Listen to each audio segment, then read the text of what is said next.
Ganun.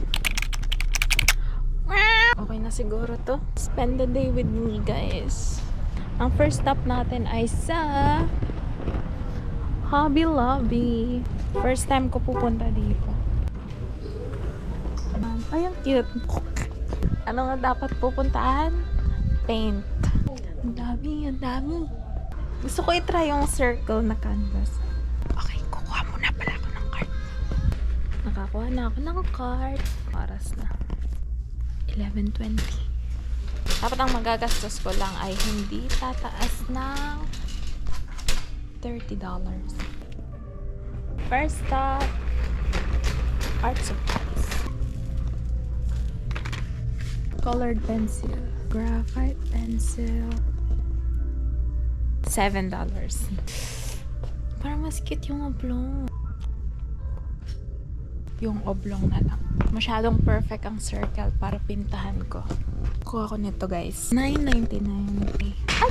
Naglit pa. Classic collection. Rectangle. Small yung circle. Next item. Gusto ko bumili ng easel. Itong malaki. Let's try it, guys. Ganyan. May lock siya dito. I'll buy this one. But ito kasha pa siya. Oh. Kasha. Kaschedule ulit ako, guys. Pero yeah, magcha-check out na tayo.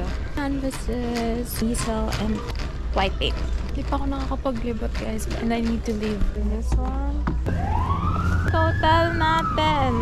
$36.05. Ang init.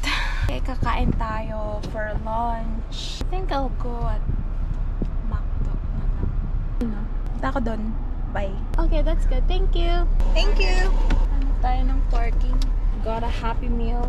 This one's for Sasay. So pretty. Ay, naka-white kasi to.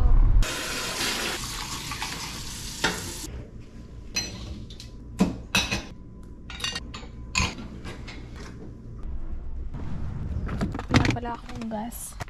Natikitan ako, guys. Ito. Kunin to. Hindi ka pa titigil, ya? Full tank tayo. Under po din! Oh, ayan. Tapos na. Uwi na tayo. Final na.